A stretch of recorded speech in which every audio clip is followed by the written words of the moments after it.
Hi everyone, my name is Maryam Rizkina Nur.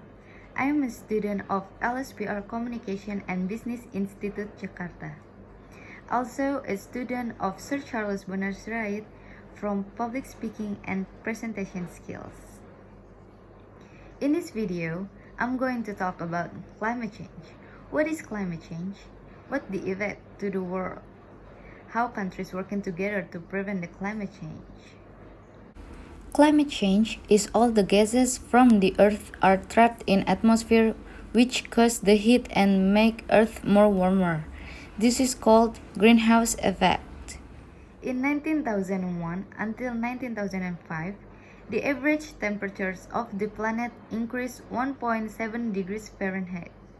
It may seem not important, but from 19,001 until 2014, human emissions is equal to 400,000 Hiroshima bombs exploding across the planet, which made world to get more warmer and storms more intense.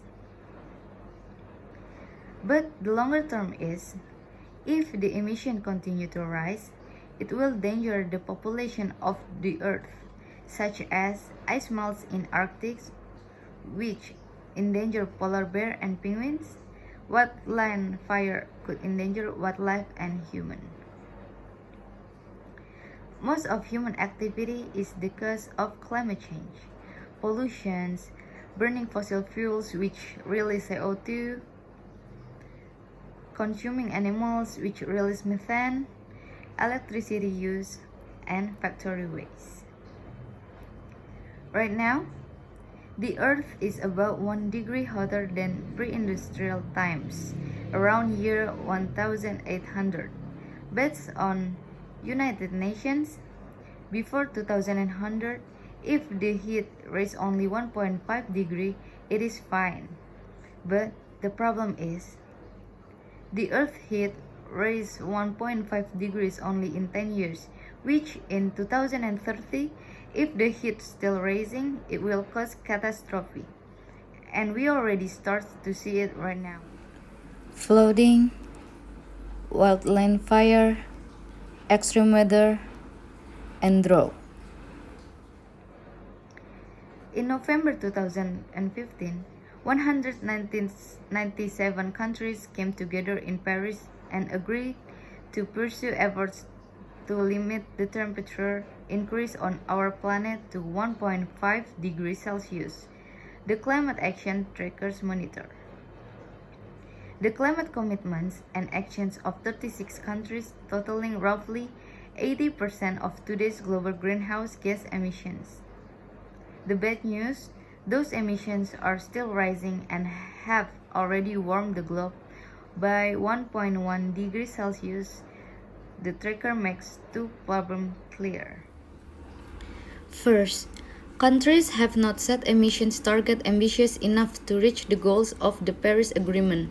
Even if every country hit their targets, the temperature would still increase by more than 2 degrees Celsius over the next 70 years and continue to rise into the 22nd century and beyond. Second, governments are simply not delivering even on their unambitious target.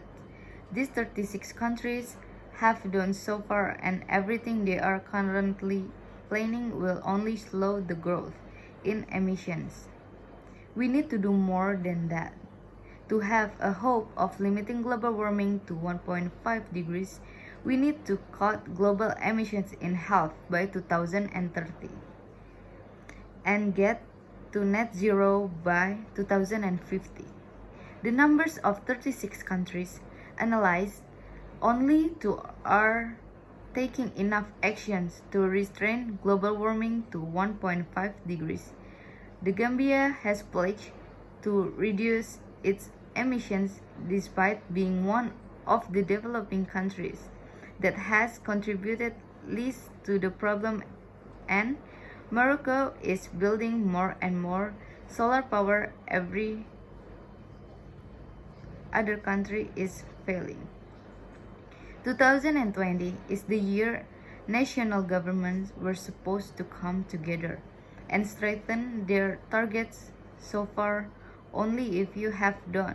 So while others have announced they are sticking with their existing insufficient targets, now some countries aren't too far behind the Gambia and Morocco, such as India and Kenya. But the countries with the most advanced economies, those with the greatest capacity to innovate and help others, are shrinking.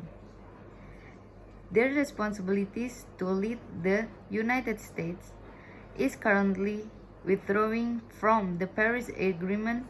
China shows promise its pledge to balance out its carbon emissions by 2060 could save the world as much as 0.3 degrees Celsius of global warming, but actions on the ground remain divided. China is the largest market for wind and solar power, but also for new coal-fired power.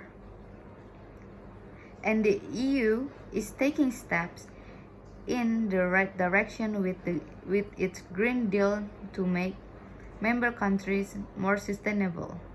But this deal is still not enough for 1.5 degrees, so are there any signs of hope?